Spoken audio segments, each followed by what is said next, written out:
ये हमें वेंटिलेटर्स की बात छोड़ देनी चाहिए। वेंटिलेटर्स जितने भी हैं हमारे पास, उनसे हम काम चला लेंगे, लेकिन अगर हमारे पास इससे 10 टाइम्स 100 टाइम्स 1000 टाइम्स वेंटिलेटर भी हों, तब भी वो कम पड़ सकते हैं अगर ये बीमारी ने उस इंटेंसिटी पे लेवल की। मैं आपको फिर से दोहरा रहा हूँ कि हमारी बीमारी इस टाइम इस स्टेज पे है कि हमारी एक तो कॉम्प्लिकेटेड पेशेंट्स भी कम है और ऑलमोस्ट हमारे पास कोई पेशेंट इस टाइम वेंटिलेटर पे नहीं है।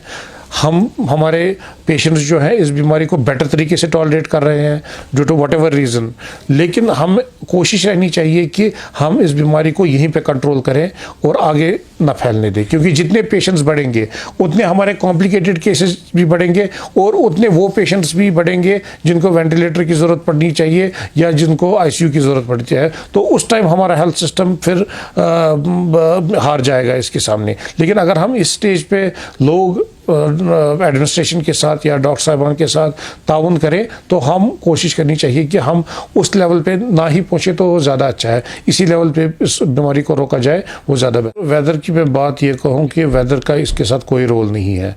अगर हम देखें जब ये बीमारी शुरू हुई, चाइना में शुरू हुई, उसमें हम देखते हैं कि उस टाइम उन ममालिक में भी ये इन्फेक्शन फैला जिन ममालिक में उस टाइम गर्मी का मौसम था और उन ममालिक में भी रहा जहां टेम्परेचर बहुत कम था।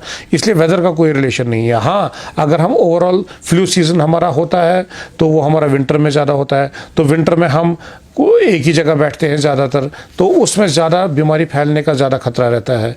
और एक बार खांसी हो गई, उसमें ये वायरस अंदर हुआ तो उसमें ज़्यादा फैलने का अंदेशा रहता है। लेकिन वेदर की ओवरऑल हम बात करें, वेदर का इसके साथ कोई रिलेशन नहीं है। ये कुछ लोगों से सुनने में आया था कि अगर वेदर टेम्परेचर बढ़ेगा तो इसमें बीमारी कम होगी। ये इन्फेक्टिव बीमारी है। अगर किसी को भी इन्फेक्शन हो गया, जिस तरीके से भी ये फैलता है, फोमाइट से, खांसी से, स्नीजिंग से, और उस टाइम भी फैल सकता है, लेकिन इसका वेदर के साथ कोई कनेक्शन नहीं है। सेकंड, आपने इम्यून सिस्टम की बात करें, जितना हमारा इम्यून सिस्टम हमारा ज़्यादा स्ट्रांग होगा उतनी हमारी सलाहियत होगी अंदर इस बीमारी को फाइट करने की। और इम्यून सिस्टम बूस्ट करने की बात करें, वो इम्यून सिस्टम तो वैसे ही हमारा अंदर होता ही है। उसको बूस्ट करने के लिए हम बेस्ट रहता है कि अगर वैक्सीनेशन, लेकिन अनफॉर्चुनेटली इस बीमारी में हमारे पास वैक्सीन अवेलेबल नहीं है, लेकिन अगर मल्टीविटामिन्स, मिनरल्स, एंटीऑक्सीडेंट्स या गुड न्यूट्रिशियस फूड्स हम ले तो उससे हम हमारे इम्यून सिस्टम को बूस्टअप ले तो उससे हम हमारे इम्यून सिस्टम को बूस्टअप कर सकते हैं। बात करें चाइना में भी लाखों पेशेंट्स थे, बिल्कुल करीब 1 लाख पेशेंट थे वहाँ पे भी। उसमें भी हम देखें कि मेजॉरिटी ऑफ द पेशेंट्स वहाँ पे भी जो माइल्ड डिजीज़ में मुबतला थी, और डेथ रेट्स भी उतनी ही हुई जितनी हर जगह, मतलब जितनी स्टैटिस्टिक्स। लेकिन फिर कंट्रोल ऐसे हुआ जैसे मेरा अंदेशा है, क्योंकि वहाँ पे उन्होंने पूरा आइसोलेट कर दिया। ये युआन डिस्ट्रिक्ट जो भी इन्वॉल्व हुआ, उन्होंने फ़्लाइट्स बंद कर दी। जिस स्टेज पे हमने लॉकडाउन किया है, उन्होंने पूरे डिस्ट्रिक्ट को सील कर दिया। कोई बंदा बाहर नहीं जा रहा था, कोई बंदा अंदर नहीं आ रहा था। तो जो ही ये आगे टाइम जाएगा तो उतना ही हम इसको कंट्रोल कर सकते हैं। इसी तरीके से लॉकडाउन और लोगों का ताउन, लोगों ने वहाँ पे ताउन किया एडमिनिस्ट्रेशन के साथ, वो बाहर नहीं आए।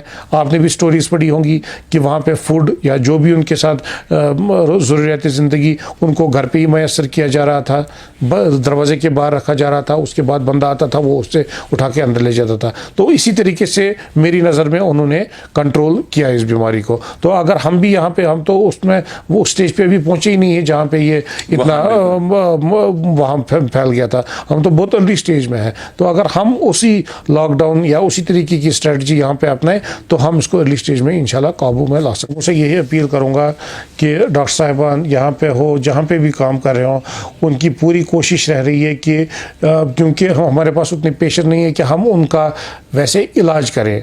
हमारी ज़्यादातर टाइम गुजरता है उनकी काउंसलिंग में। तो उनको समझाने की कोशिश करेंगे बीमारी है क्या, क्या हो सकता है, आपको क्यों हमने यहाँ पे रखा है, क्यों आइसोलेशन फैसिलिटी में है, क्यों क्वारंटाइन फैसिलिटी में है। हमारी ज़्यादा कोशिश काउंसलिंग पे ही रहती है। तो अब मैं लोगों से यही अपील करता हूँ कि जो भी एडमिनिस्ट्रेटिव एडवाइजरीज आ रही हैं, हेल्थ एडवाइजरीज आ रही हैं, उसको वो फॉलो करें। हम कफ एटिकेट्स या हाइजीनिक मेजर्स जो भी है उनको ओबे करें। इसके अलावा सोशल डिस्टेंसिंग मेंटेन करें, सोशल गैदरिंग्स अवॉइड करें।